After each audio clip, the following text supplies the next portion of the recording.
All right. Good morning, everyone. This is Dr. Pamela Thomas. I'm the Bibliographic Grant Manager for the Cataloging Maintenance Center. This morning, Eric McKinney and Mary Cornell will be presenting Do You Hear What I Hear? Cataloging Audio-Enabled Books. The notes with the slides are in L2 right now, so you can quickly grab those if you want to follow along. And the recording link will be sent out either later this week or early next week. And the presenters will answer your questions at the end. So take it away. All righty. Thank you very much, Pam. And good morning, everyone. Thank you for joining us for the second online with the CMC of 2026. I can't believe it's February already. Today, Mary and I would like to talk about cataloging audio-enabled books. We will start by defining the term. We'll look at the fields to consider when cataloging them, share some record examples, and then wrap up by examining the resources used in creating this presentation. All right, so what is an audio-enabled book? According to the Herrick District Library, an audio-enabled book is, quote-unquote, a book that has the audiobook built right into the book, meaning you can bring these books wherever. They don't require internet and even have a headphone jack built in so kids can listen to these books anywhere, unquote. Some of the most common audio-enabled books you may be familiar with are Vox books and Wonderbooks. Here we have two Wonderbooks that have come through the CMC, Narwhal Corn and Jelly by Ben Clanton and The Hate You Give by Angie Thomas. I believe those are both cataloged by Mary, and you'll hear from Mary a little bit later in our presentation. We'll also be talking about Wazoodle players, which are the next generation of playaways, and they're perhaps the most fun of the three to say. Wazoodle. Right. So some of the fields we want to consider, we're going to look at several different fields that we as catalogers are going to need to catalog audio-enabled books.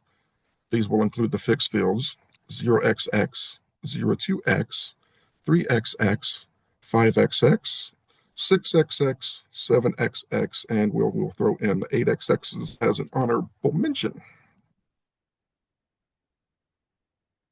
All right, let's start with a Wonderbook, but before I get going, I'd like to say a quick word about preferred sources of information for audio-enabled books.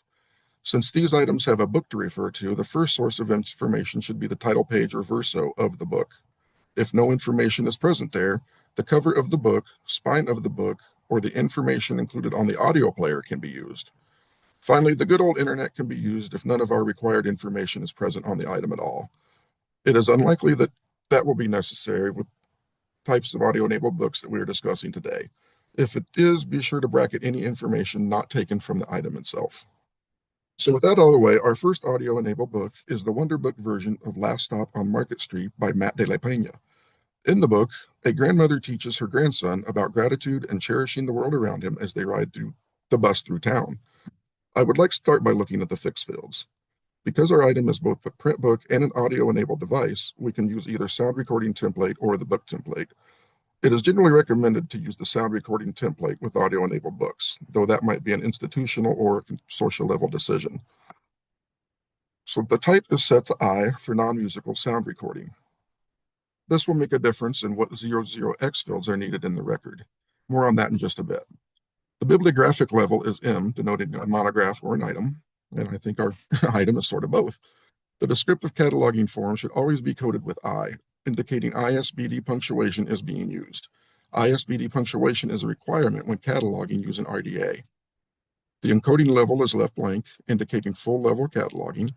Form is coded with Q for direct electronic, and that's certainly appropriate considering the BFAST definition, which is Bibliographic Formats and Standards.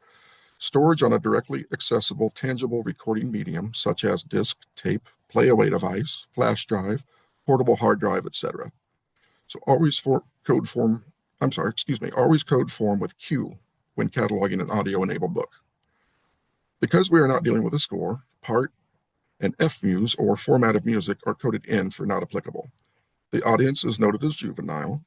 ACCM is used for recording accompanying material that is substantial or unique.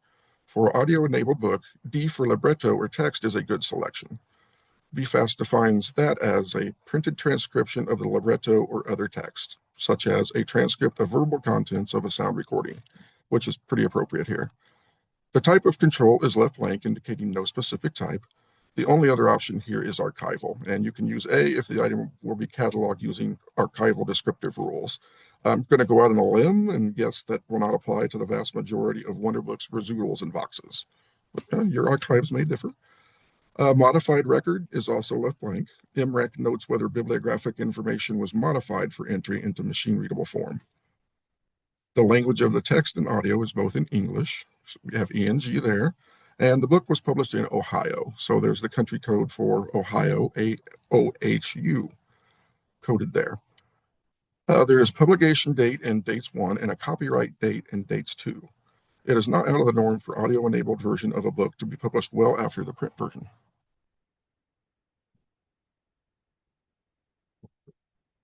All right, because our audio-enabled book is considered both an electronic resource and a sound recording, 2 007s are required, one for each format.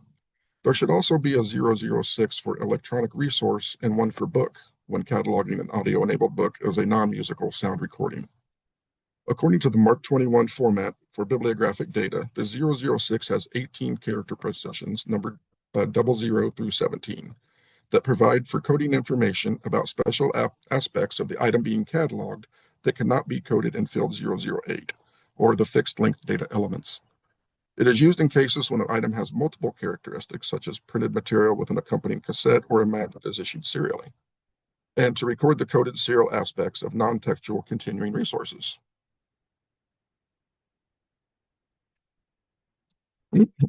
All right, so the type here, I still got my notes out of order.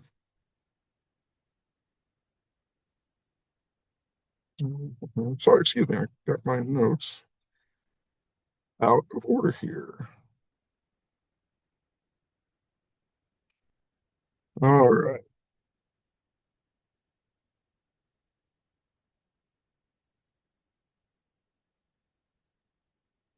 Let's see here. So the Wonderbook 00X's. Oop, I'm sorry, I still have my notes horribly. It's 2-page 8s. All right, so here's the 007 for our Wonderbook. I'm so sorry.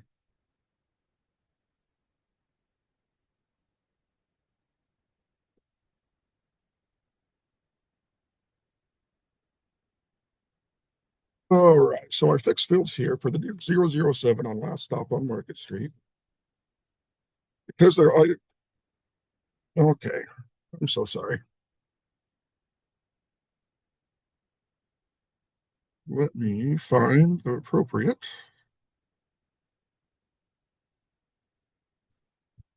notes. Pardon my interruption here. I'm just going to pull up my other notes that should be. And then we can continue with our 007 for the Wonderbook.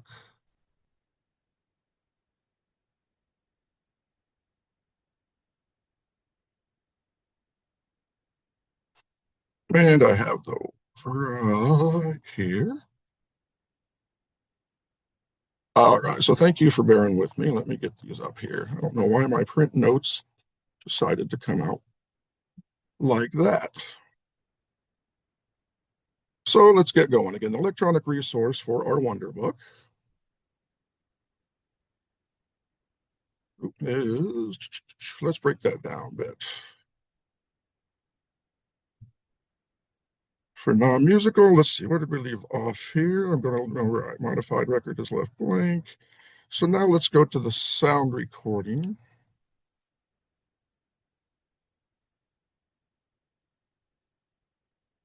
Thank you, Mary. I've kind of skipped the electronic resource. Like I said, I apologize, everyone. My notes are so out of order that I don't know what I've done that. So let's go ahead and look at the sound recording 007. It's probably not going to come as much of a surprise to you that the S in subfield denotes a sound recording. None of the options for subfield B, the special material designation, are appropriate. Z for other is used since none of the other codes, such as sound disk, sound cassette, roll, wire recording, excuse me, I'm not sure what a wire recording is, but it sounds pretty cool. None of those are appropriate, so we went with Z for other. BFAST does not present a good option for standalone audio devices in the subfield D, which records the speed of the recording. Z for other is used for this reason.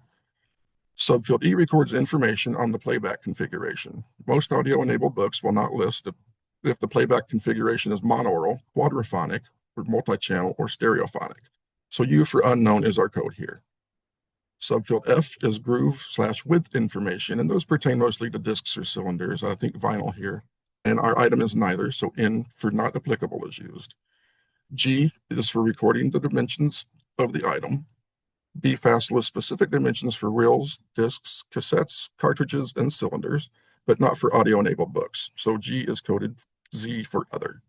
Subfield H records the tape width of cassettes, reels, etc. And again, that's not something that's going to apply to our book, or our audio book is going to, so that will be set to N for not applicable.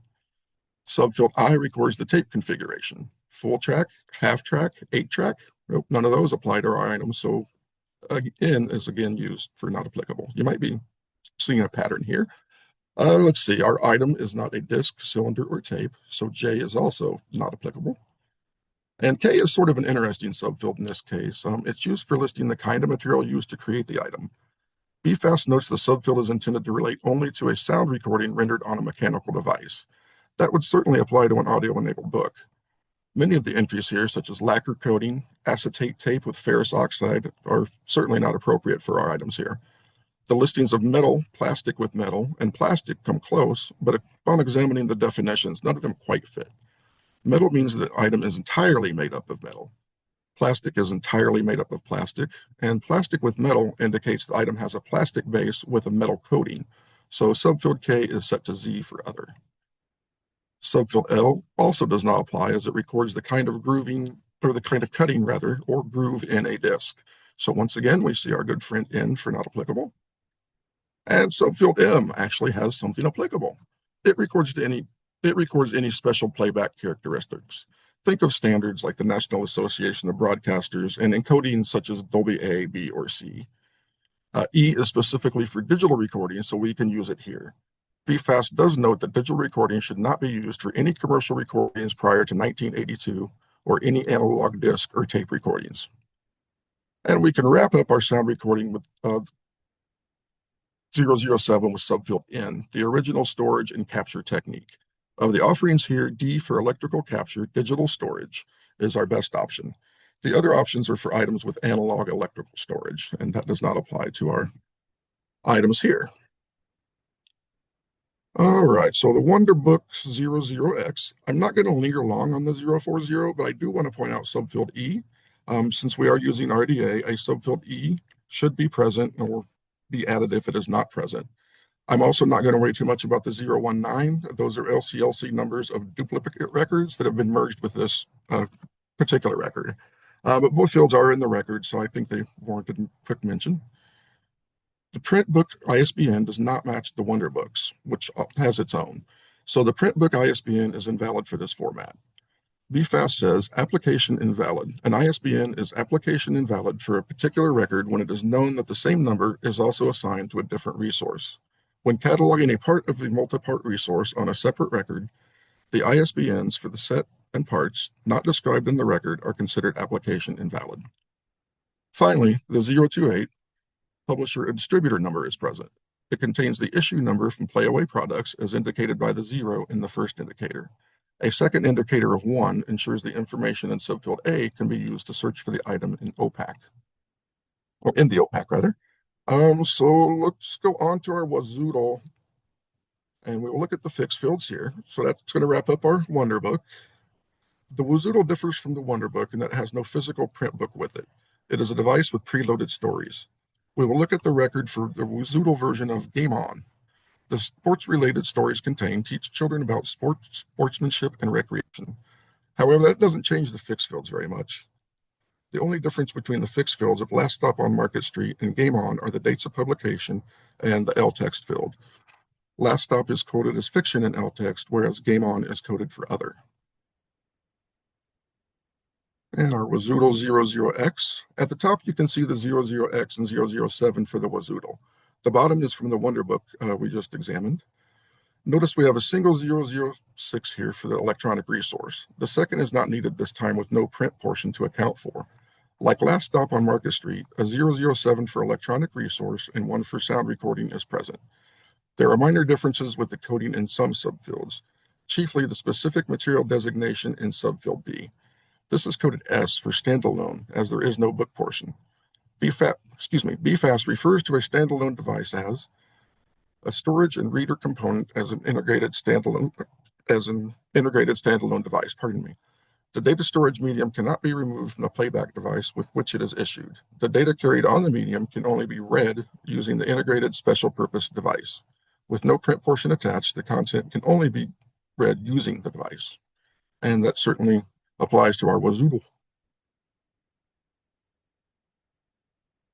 And here's the 0xx for our Wazoodle. And again, we have the 040 in place. We can see our subfield E of RDA is snuggled right up in there as it should be. And the subfield B of Eng for English. Our Wazoodle has an ISBN number recorded in the 020. And the 028 again notes the issue number that the publisher has assigned to the item. And our last audio-enabled example is a Vox book. Like Wonderbooks, Vox books are print books with a permanently attached audio player. Today's example is Wait a Minotaur by Jeffrey Ebler, narrated by Jonathan Miles. And that's a fantastic title, by the way. Fixed fields are nearly identical to our previous examples. Only the place of publication and publication copyright dates differ. And let's take a look at the 00X. Again, there's our 040 in place.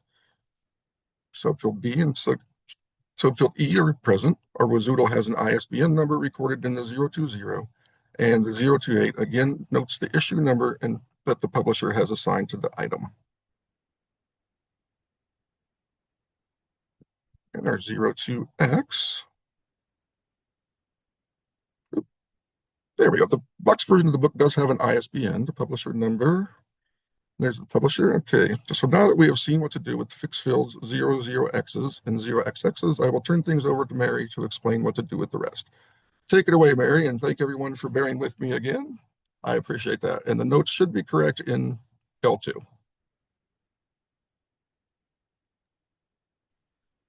Hello, all. Can you tell that it's almost the end of the week? For our next set of fields, we are going to use the Vox book, Battle of the Bad Breath Bats by David Bowles.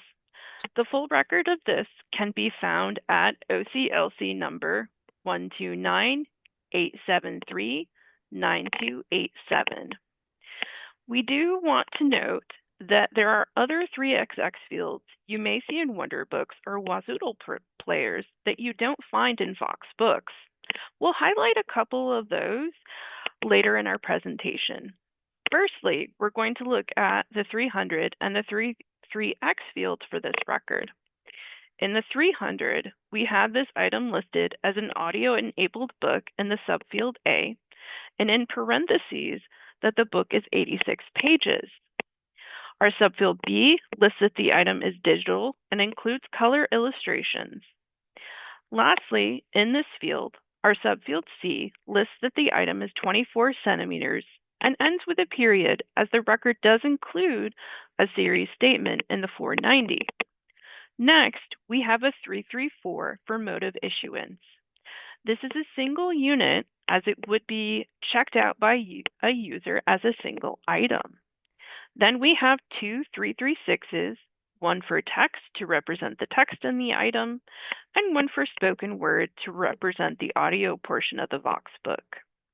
The 337s include audio to represent, as you'd expect, the audio portion of the item, and a 337 for unmediated, which relays that the item is, quote, a media type used to store content designed to be perceived directly through one or more of the human senses without the aid of an intermediating device, end quote. Lastly, there are two 338s. One is for the item as a volume, which relays the book form of the item, and the other is an other field, which we don't use often as catalogers. However, in this case, there isn't another 338 for audio carriers that applies, such as audio disc, so hence we're utilizing other.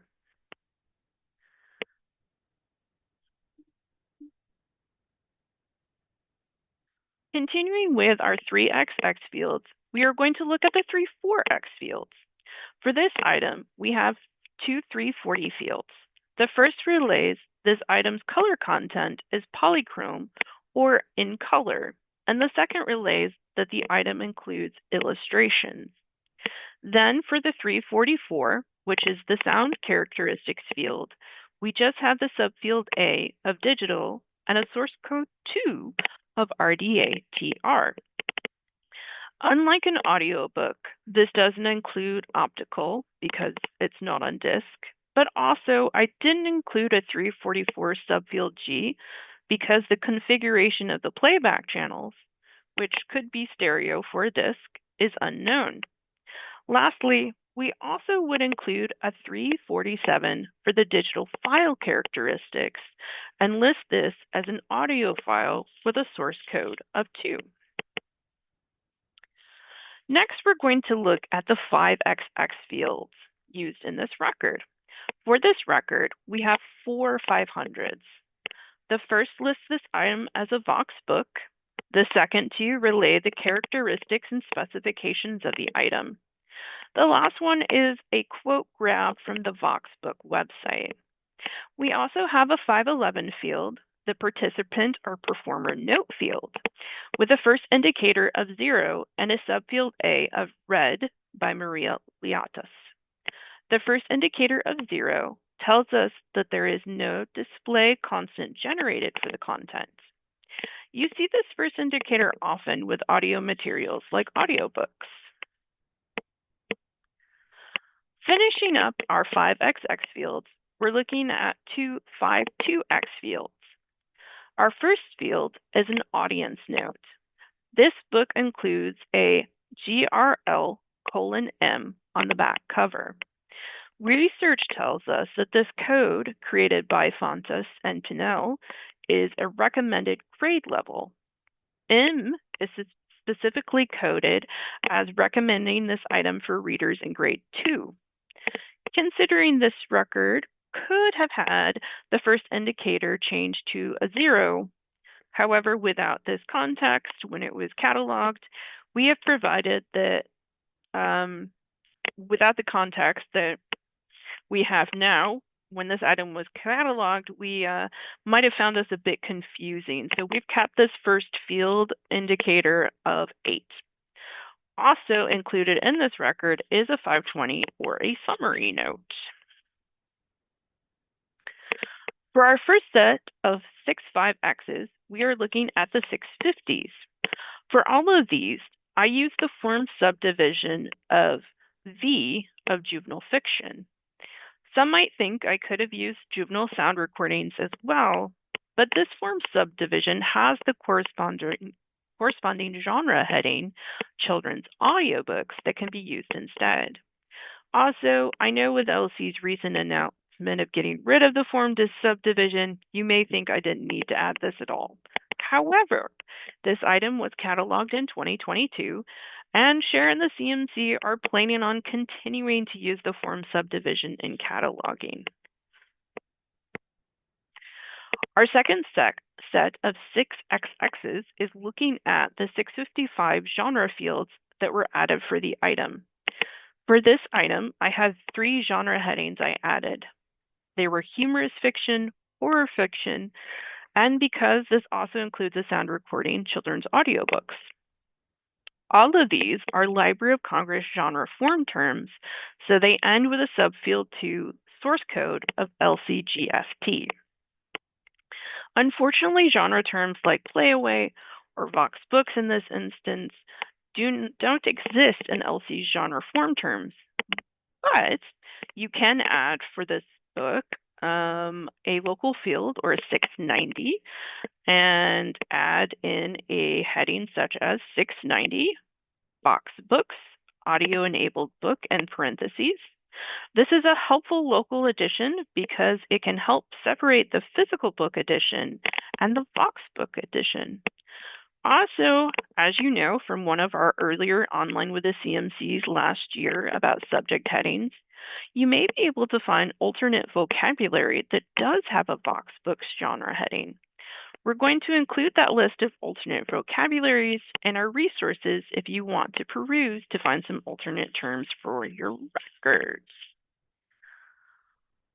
Our last fields we're going to look at are the 7XX fields and the 8XX fields. Firstly, we have two 700 fields in this record. The first lists the illustrator for this book, Shane Cluster, and the second lists Maria Liatas, who is the narrator of the audio portion of the item. I also wanted to point out the two 8XX fields that were originally in this record.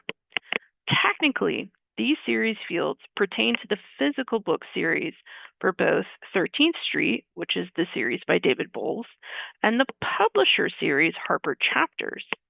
Because these were created for the physical book series, we can't use them for the Vox book series, as series are created using publisher information as part of the establishment of the series authority record. What I have also shared as a screenshot is a cataloger has created a Harper Chapters series record for the Wonderbook version of this series.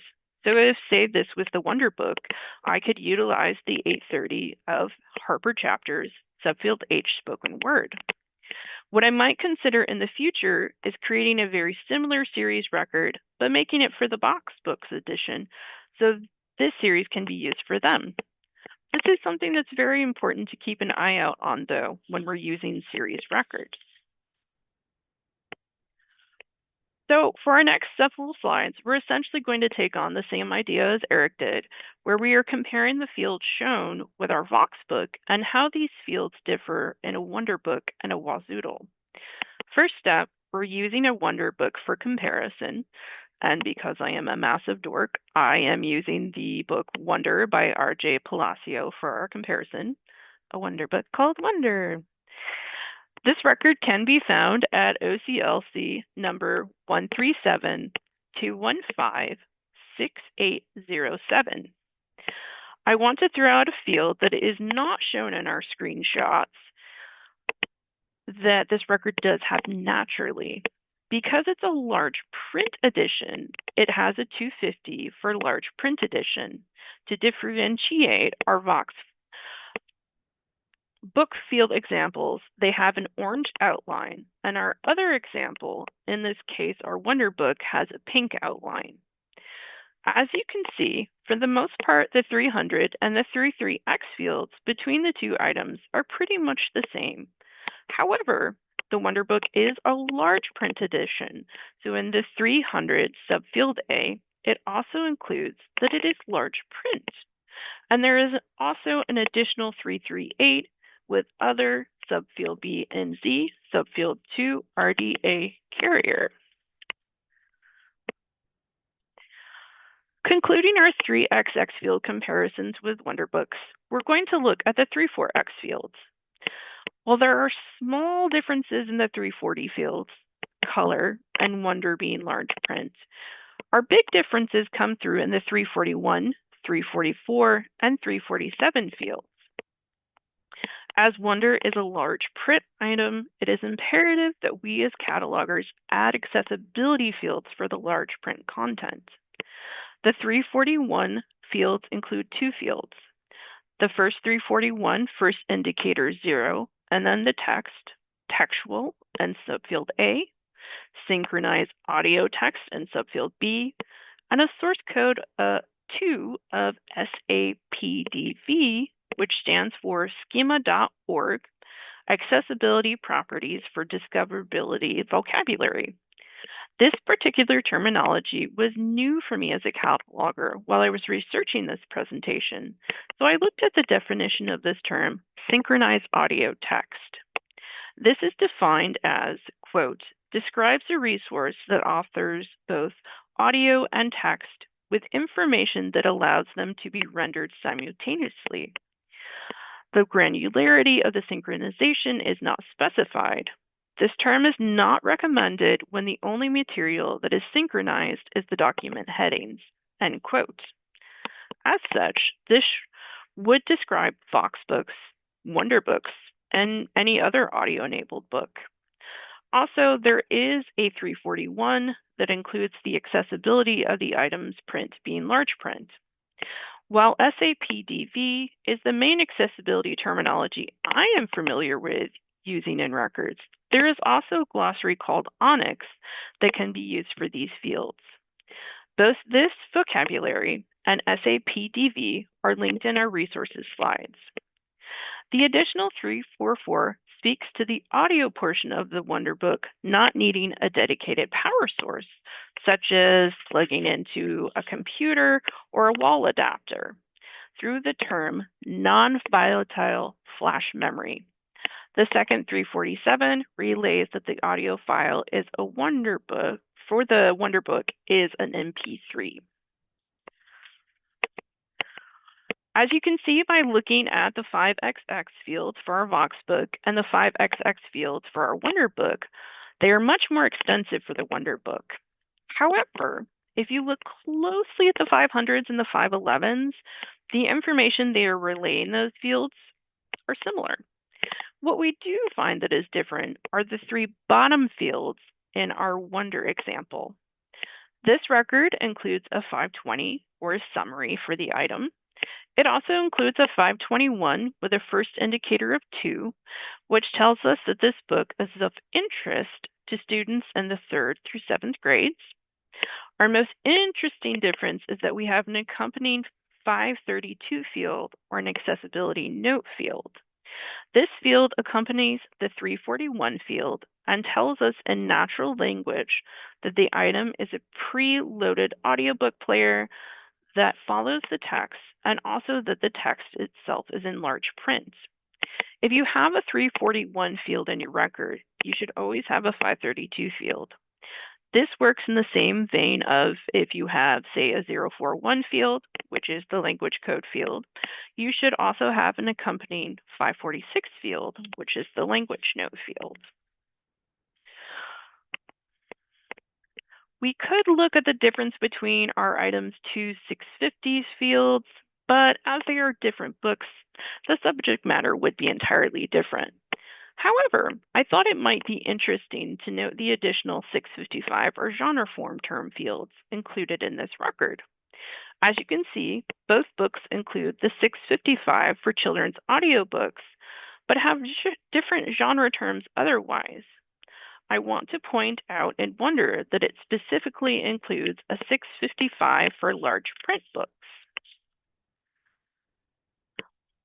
The 7XX fields, as the items are themselves entirely different, are different. Wonder includes a cast recording for its audio portion, so there is no narrator in the 7XX fields. It does include illustrations like our Voxbook, but I did not see an illustrator listed. As such, the only 7XX field Wonder includes is a 710 for Playway Products LLC as an issuing body of the item. Our last example for this presentation is a comparison of my Voxbook and a Wazoodle player called Let's Get Spooky. This item can be found at OCLC number 145-601-9607. The Wazoodle field will be outlined in pink, and the Voxbook field will be in orange as before. As Eric showed in his examples, while Vox and Wonderbooks are books with accompanying audio, Wazoodle reminds me more of that traditional playway we've been talking about. As such, the physical description for this item considers physical specifications like a playaway, but also has pieces that an audiobook would, like the playing time. This item is an object, as it is a player, and so it also includes a 336 for three-dimensional form and a 338 object to represent that. Also, much like the Wonderbook, this includes a 337 for computer and 2338 other fields to relate the carrier aspects of the audio and electronic portions of this item. As the Wazoodle does not include illustrations of any kind, it does not include a 340 fields like the Voxbook, But also like the Wonderbook example, it includes a 344 for non-volatile flash memory. As with the Wonderbook, we do find that the Wazoodle has a lot of similar 500s.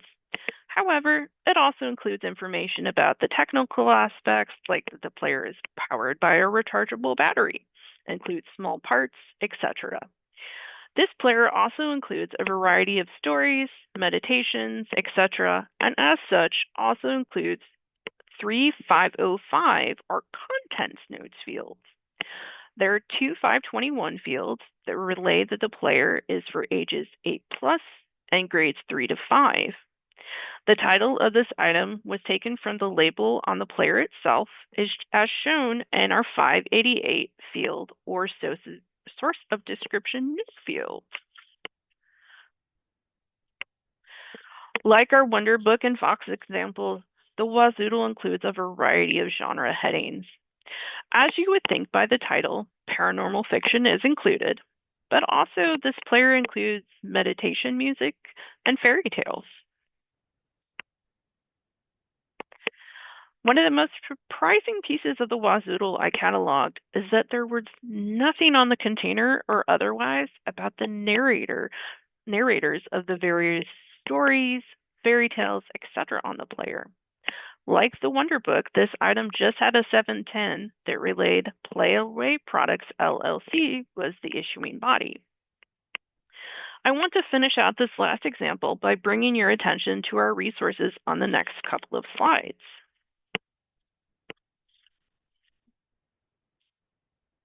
Here we have some resources we use for this presentation.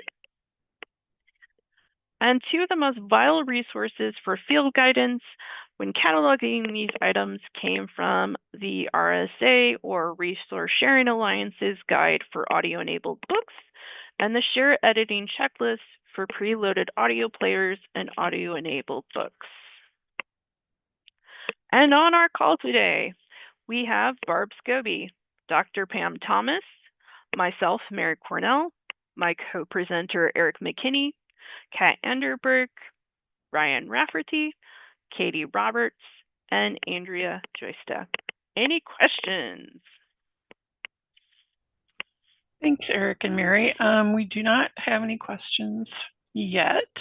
I have allowed everyone to unmute themselves if they would like to ask their question verbally. And as I posted in the chat, we will make sure that the most recent presentation is uploaded with the notes to L2. So does anybody have any questions? Have all of you been already cataloging all these wonderful audio-enabled books? Maybe you have some advice for us.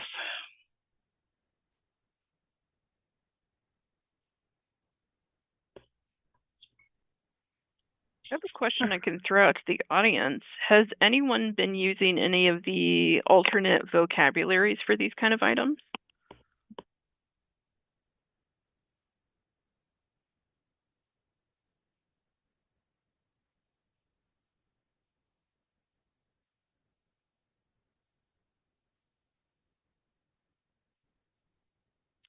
Julia says no. Okay. Anyone else?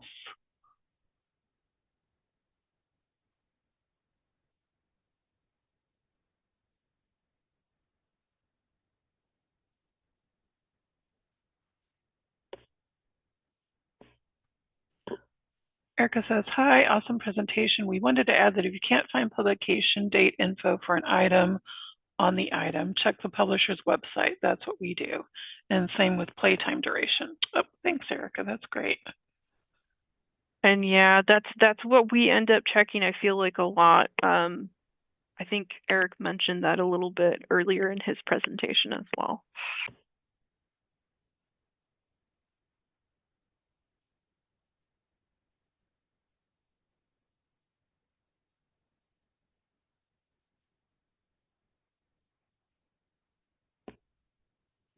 Okay, while you're coming up with questions, just want to remind you next month, Mary and Barb will be presenting Break It Down Again, the pieces of subject headings, and that will be March 12th, again at 10 o'clock. I put the link to the evaluation form. I can add that again. We will be talking about FY 2027 topics for Online with the CMCs, and we would love your suggestions because we would like to cover topics that people are interested in. So not only do we want your feedback for this presentation, but we want your suggestions for topics. So I popped that in the chat again. And as I mentioned at the beginning of the presentation, we will send out the link to the recording either later this week or early next week. So nobody has any questions?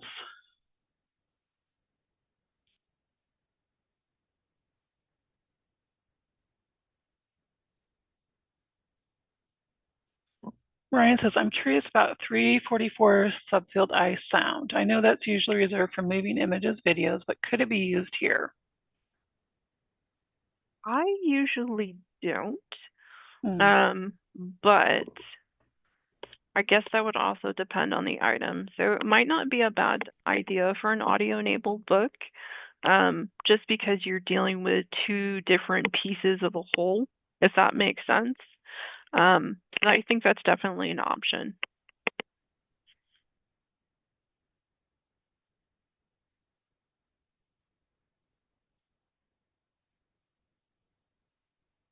Any other questions or comments?